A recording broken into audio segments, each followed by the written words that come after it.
शंकर जी, बहुत बहुत धन्यवाद, आपने समय निकाला न्यूज़ 18 इंडिया के लिए। अभी तक की एग्जिट पोल की जो तस्वीर बनते नजर आ रही है, गुजरात में 27 साल बाद भी 7वीं बार भी बीजेपी सरकार बनाती नजर आ रही है। हिमाचल में थोड़ा फंस रहा है, लेकिन बीजेपी को एज है एग्जिट पोल के हिसाब से। आपका एनालिसिस सर, क्या वजह रही, किस वजह से? रविशंकर प्रसाद।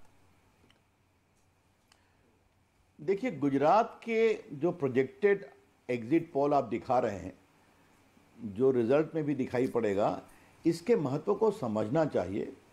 भारत के लोकतांत्रिक इतिहास में एक बहुत बड़ी बात होने जा रही है कि 27 साल के बाद बीजेपी पुनः जीत रही है, बड़ी मैसिव मेजॉरिटी से जीत रही है।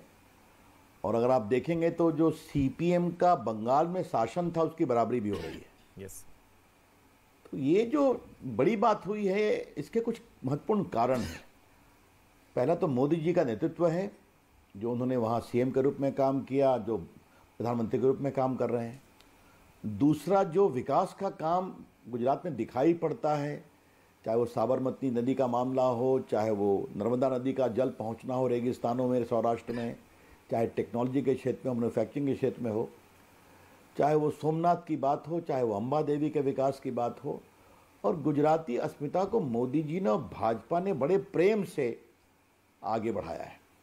तो इसका रिजल्ट आपके सामने है। अब बाकी कांग्रेस पार्टी और आम आदमी पार्टी के बीच की क्या है, वो आप समझिए, उनके लोगों से पूछिए।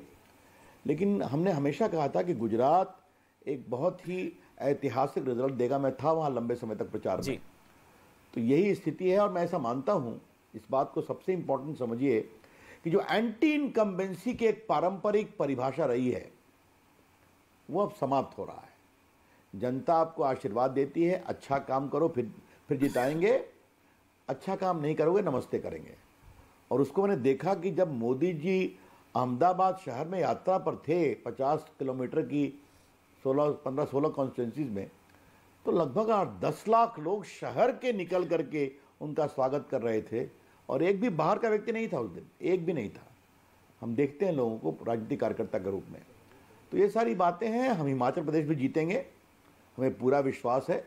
रिवाज बदलेगा, मैं उसको इस रूप में देखता हूं। रविशंकर जी, आपको लगता है कि मुफ्त पॉलिटिक्स, मतलब एग्जिट पोल से पहले इस चीज को लेकर बहुत कहा गया, ये जो रेवड़ी पॉलिटिक्स है, रेवड़ी कल्चर, ये जो मुफ्त वाली चीज, ये संभवतः चल जाएगी गुजरात में। ये जो एग्जिट पोल है, ये रेवड़ी कल्चर के खिलाफ भी एक तरीके का रेफरेंडम माना जाना चाहिए, या माना जाएगा? देखिए, मैं एक बात अवश्य कहना चाहूंगा कि आज भारत का लोकतंत्र जब 75 ईयर प्लस हो गया, हमें गर्व है उस पर।